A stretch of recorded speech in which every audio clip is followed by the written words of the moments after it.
Transylvania is a region in central Romania, known for medieval towns and mysterious castles, like the Gothic fortress associated with the legend of Dracula, which translates to dragon, and in modern times has become interpreted to mean devil. The city of Brasov is in the Transylvania region of Romania and features colorful Baroque buildings, a towering Gothic black church, and lots of warm people and festive cafes. Let's have a look, shall we?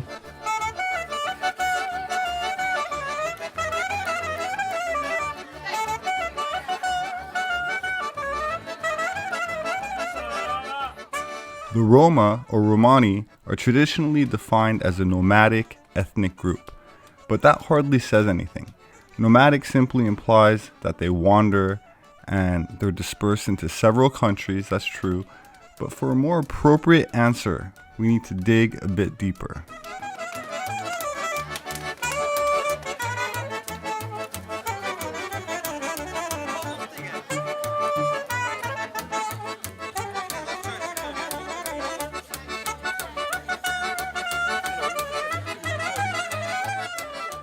They're widely known by the sometimes derogatory term Gypsies, who culturally and genetically can trace their ancestry back to Mesopotamia and northern regions of the Indian subcontinent, where several population waves are believed to have left sometime between the 6th and 11th century, dispersing into the Middle East, parts of Asia, and of course into Europe.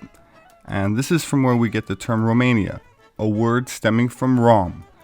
Not everyone left, however, and the ones that stayed behind are called Dom. So we have one group that's Rom and another Dom. Rom became the modern Romanian group, and both speak versions of indo-European languages, just like English, Spanish, German, even Farsi and Sanskrit, none of which originated in India, but is where the Romanian gypsy part of this story starts. Now, before leaving North India, the Gypsies or Roma were part of a population called Dami in Arabic, appearing in Kashmiri Sanskrit text as the descendants of Domba, who were performers in the Persian imperial dynasty at the peak of the ancient Iranian civilization. And by performer, I mean renowned musicians and poets, and probably servants as well, as Dhamma or Damba is also extensively used in Hindu and Buddhist literature for a segregated and enslaved population. The famous Iranian singer Gugush wrote a song called Koyli in which she mentions the Dom people, the Gypsies of Iran.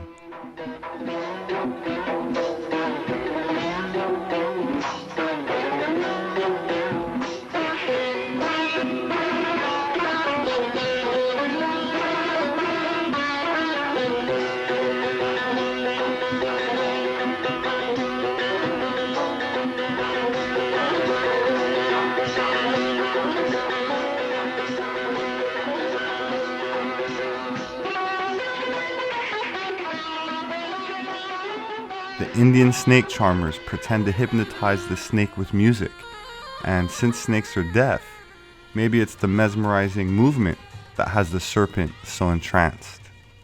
Kabelia is one of the most sensuous dance forms of Rajasthan, India, performed by an exotic tribe famous for their serpentine movements, an integral part of their culture, a celebration of life as well as death by the Cobra Gypsies.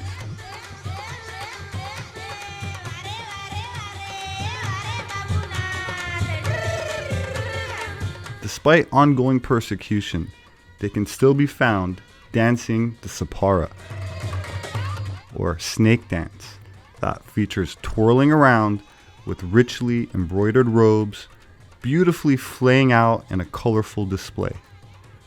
Sepehr is also the name given to the snake charmers of India, but what was in the thousands is now limited to only a few hundred, their profession and ancient religion being phased out by law. Their traditional occupation has always been, and you'll love this, to catch snakes and then trade their valuable snake venom. And they don't harm the snakes in any way that I'm aware of, but this practice may be in conflict with the Wildlife Protection Act of 1972, contributing to the stigma that some hold against them. They are also scorned for their form of goddess worship, in particular the goddess Kali, or Sarah as they call her. Oração a Santa Sara Kali. Santa Sara Kali. Amém. Also known as the Black Virgin, sharing a symbolic link to the Black Madonna statues brought back into Europe and erected in cathedrals by the Templars, as I cover in a prior video and in one of my books.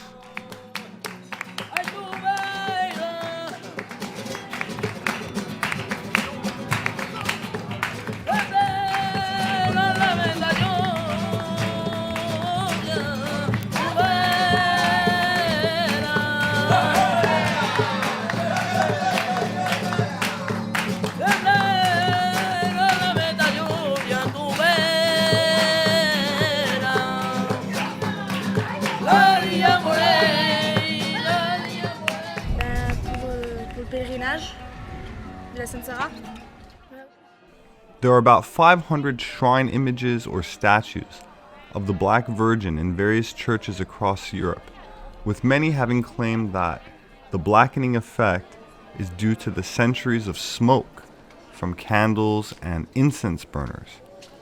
But to the ungullible, the symbolic link points back to the Indian Kali, the Anatolian Sibyl, the Sumerian Inanna, or Ishtar of Babylon, the Syrian Anat, the Hebrew Lilith, the Greek Diana, of course Egyptian Isis, Neith, and others.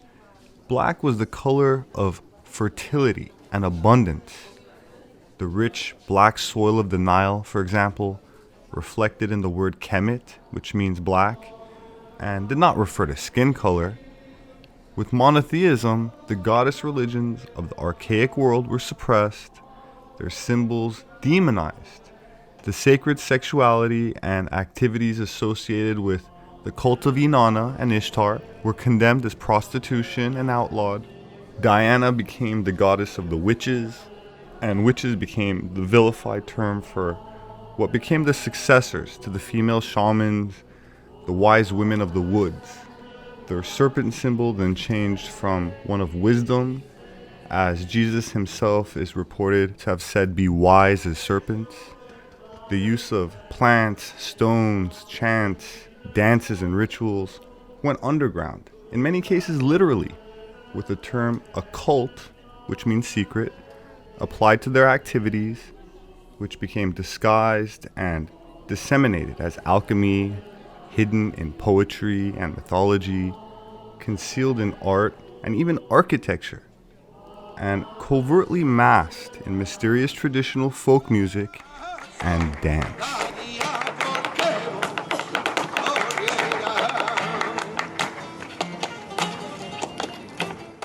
Flamenco dance was formed over the centuries from a combination of Iberian, like for example the Basque, Celtic, Gothic, Byzantine, Islamic, Sephardic, Christian, Phoenician, and of course Gypsy culture.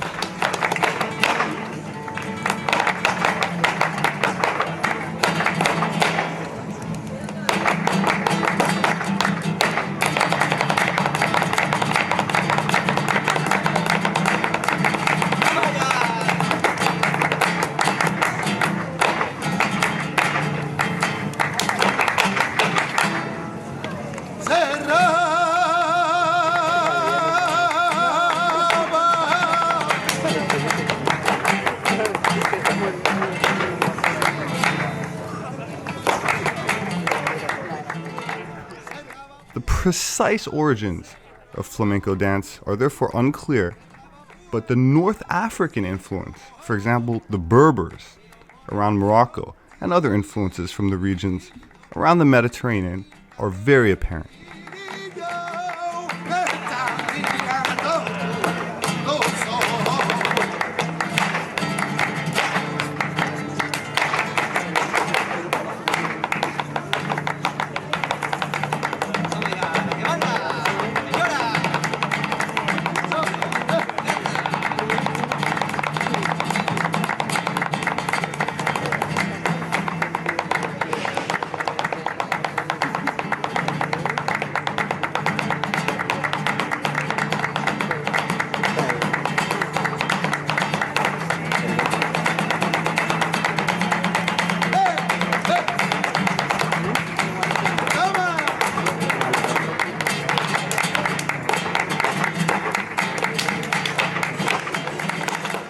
Ole!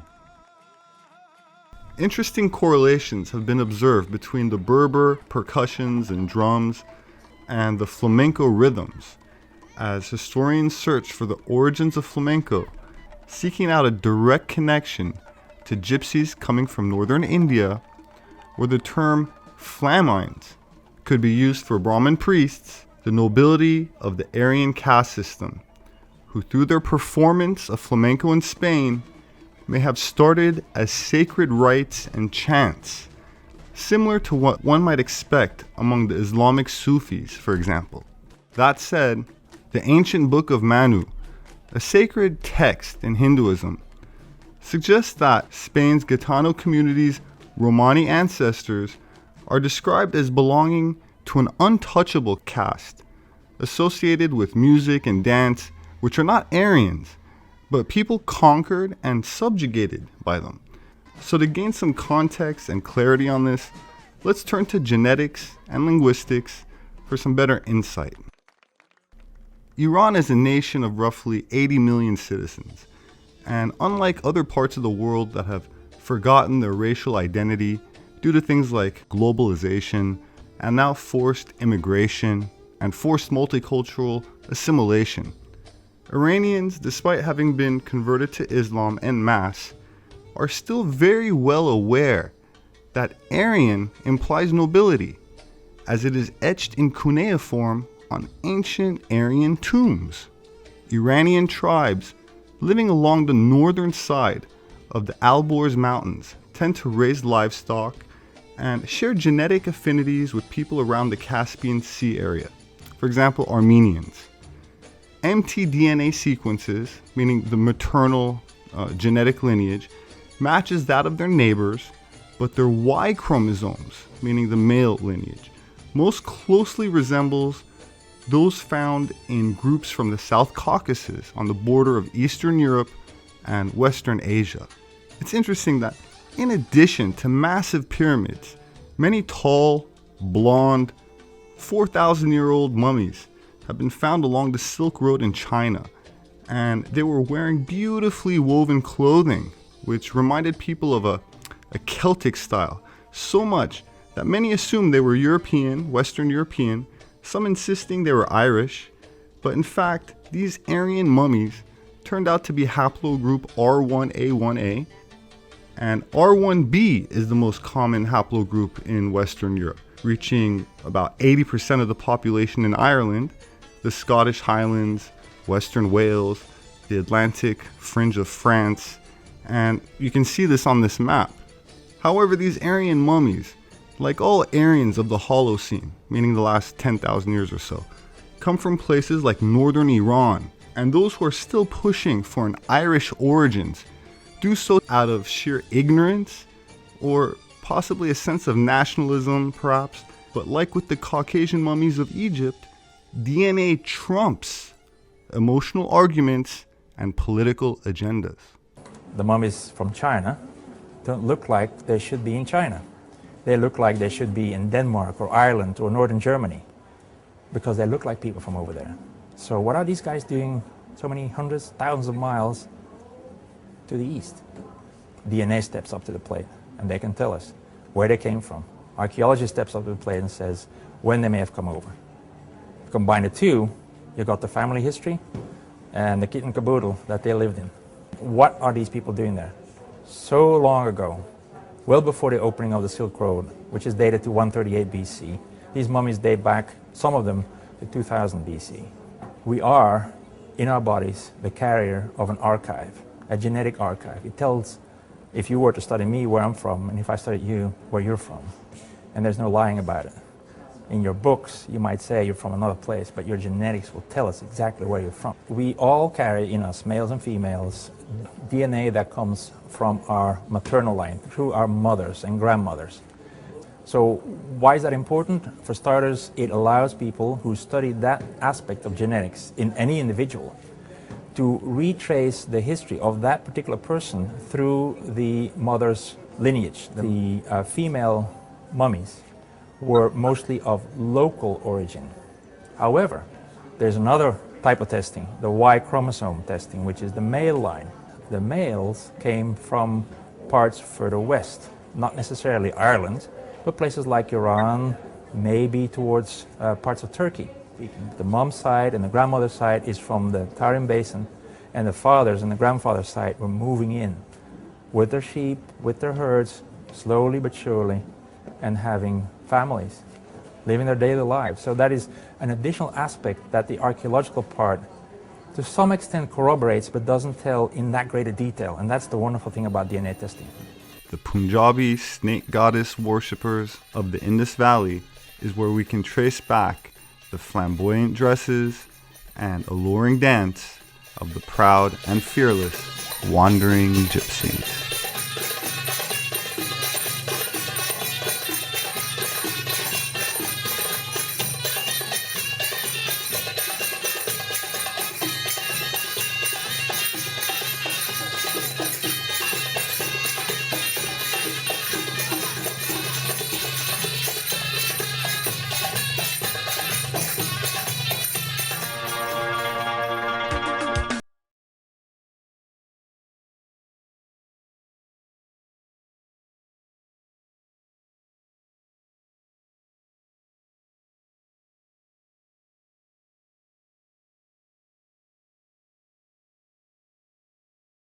The Gilaki people are one of the main ethnic groups residing in the northern parts of Iran and southern coastal regions.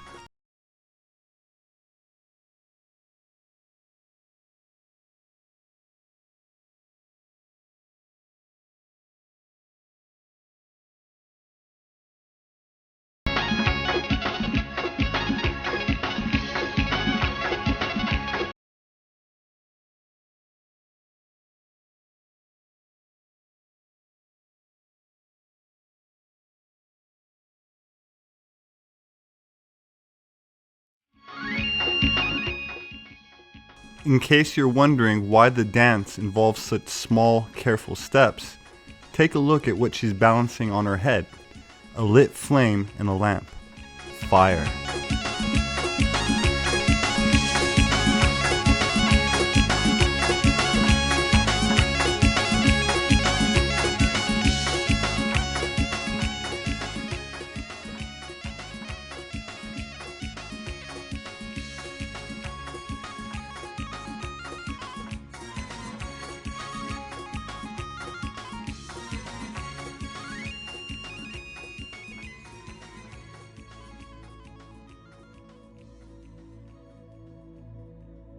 Zoroastrianism as a philosophy and then as a religion is attributed to Zarathustra, but he only reformed an existing, more pagan religion of Mithraism.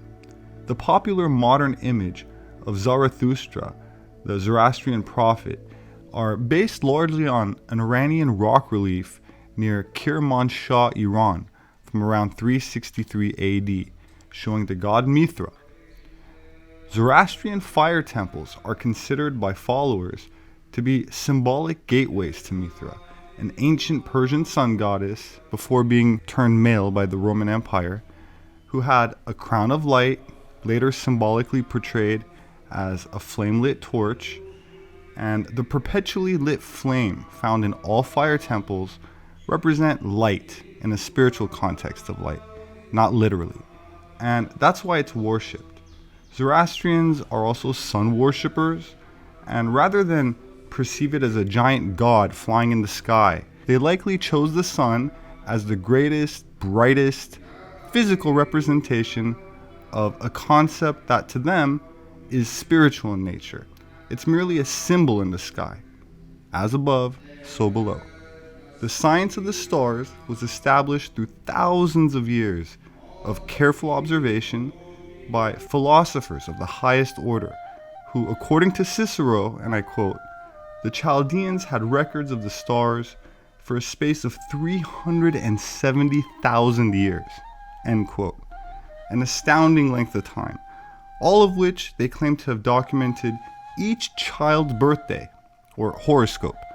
And from that huge mass of accumulated data, they calculated the effects on man during cycles of time, represented by the various planets of the zodiac, And so from there, we can better relate to one interpretation or context of the ancient Hermetic saying, the astrological doctrine of the ascending macrocosm and the descending microcosm. Mithra originally had 12 followers, which stood for the 12 months and corresponding signs of the zodiac. As a solar deity, and there have been many to follow this archetype, Mithra had to pass through these 12 months, or zodiac houses, much in the same way that Hercules must face 12 labors, who incidentally, St. Augustine said, was one and the same with the biblical Samson in terms of astrotheology, a term meaning the influence of the stars on religion. Shah was the title given to emperors, kings, princes, and lords of Iran. Shah is a title meaning Shah of Shahs, that is, Supreme Shah, similar to the title King of Kings. Mithra was one of the principal gods of the Proto-Indo-Iranian or Proto-Indo-European tribes. Proto just means before. So what I'm trying to say is, at one time prior to the splitting up of the Aryans of India, Iran, Central Asia, they were one tribe, one race. Archaeologist Lu Nguyen suggests they try to locate a mysterious site dating from the time of the ancient nomads. The nomads are thought to have Iranian origins.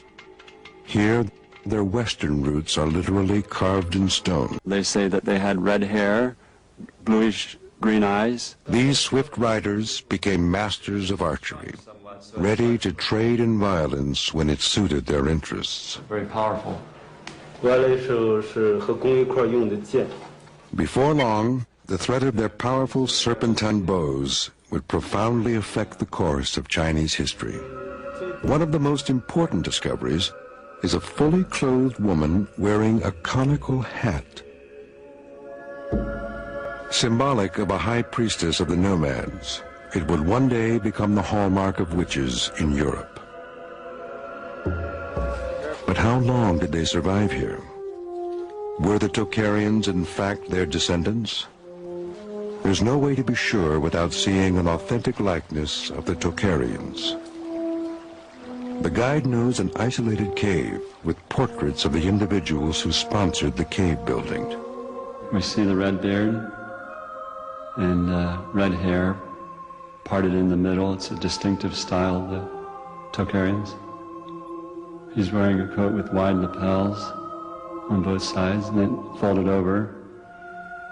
It's a shame that these figures have all been defaced by people of other faiths at some time in the past. But it's very easy to see what they looked like, and we can tell who they were. The Tocharian figures are strikingly similar to the mummies that lived in these parts 1,000 years earlier. This donor has blonde hair and a long nose and an Indian caste mark, which we call a tika. So he's a local person, a Tocharian, but wearing elements of costume. They're Sasanian or Persian influenced and has an Indian caste mark. So we see it's a combination of various traits. A people long dead and neglected have emerged to reclaim their place in history. Mithra's first appearance in a historical record is in an inscription found at Boghaz Koy in Anatolia, modern Turkey, dated from the 14th century BC and commemorating the treaty with two Indo-European or Aryan peoples. In the Rig Veda, sacred Aryan text of India, Mithra and Varuna are always mentioned together, often as the double or twin god Mithra Varuna.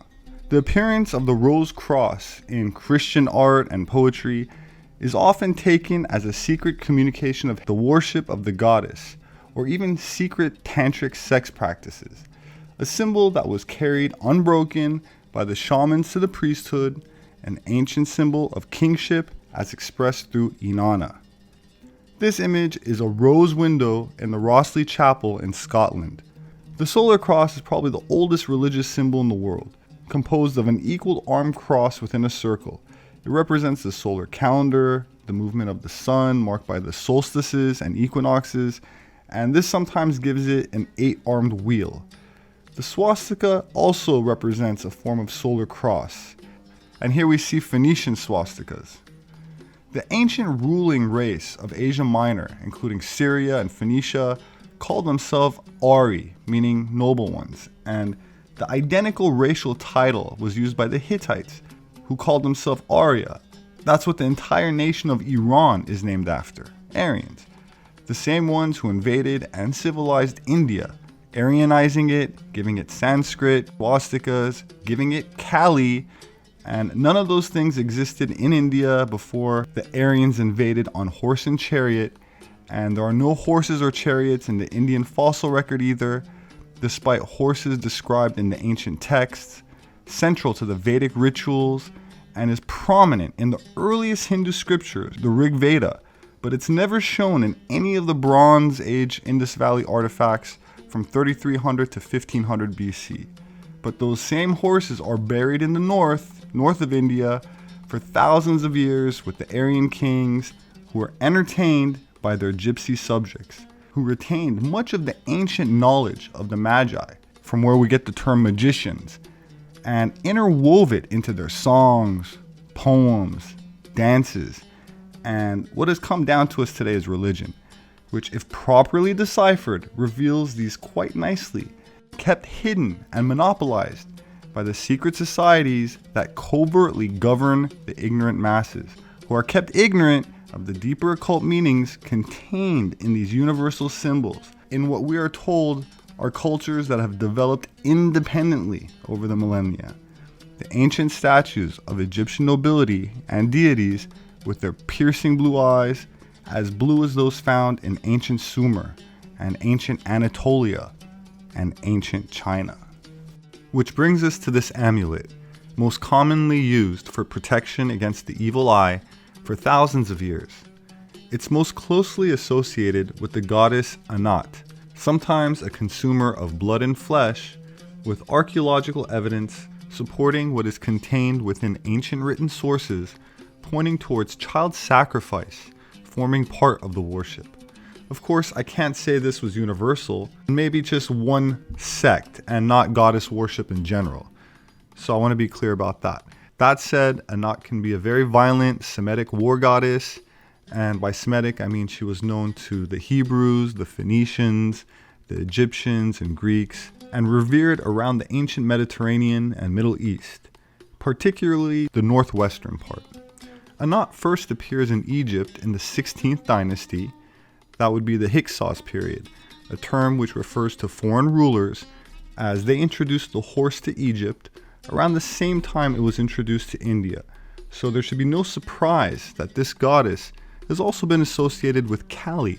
Anat appears as the daughter of Ra, so she has the 8-petal lotus symbol, as Inanna has the 8-pointed star and Kali has her 8 extra arms, completing the symbology. The Hamsa is popular in North Africa, and in Arabic the word translates to 5, like the amount of fingers on the hand. But it's also an occult reference to the 5-pointed star or pentagram, an important symbol, 5 being associated with the planet Venus. It also refers to the Eye of Horus. In Jewish culture, the Hamsa is called Hand of Miriam. In Muslim culture, the Hand of Fatima. The Canaanites knew her as Resheph. In biblical Hebrew, it's a noun interpreted as flame or firebolt. And in some esoteric versions, one might even come across the term lightbringer, which in Latin is Lucifer. From Aristotle, we derive our knowledge of the Pythagorean doctrine of the number 5, and I quote, "It is an eminently spherical and circular number because in every multiplication it restores itself and is found terminating the number. It is change of quality because it changes what has 3 dimensions into the sameness of a sphere by moving circularly and producing light, and hence light is referred to the number 5. Also known as the pentagrammaton, and Venus because the male 3 triad and the female 2 or dual, odd and even, are conjoined in it. Venus was sometimes considered hermaphrodite and as bearded as well as full-bosomed, End quote. Now, this can help us better understand why it is that when we look at this Roman statue of what appears to be a female Venus laying down in the nude, but when we walk around to the other side, we are confronted with the fact that this is a hermaphrodite, a symbol that embodies both male and female, a visual and artistic representation of a mathematical concept that, if taken literally, especially in a religious context, can possibly result in the sorts of aberrated and sexual deviant behavior we hear about involving things like what goes on, for example, at the Bohemian Grove.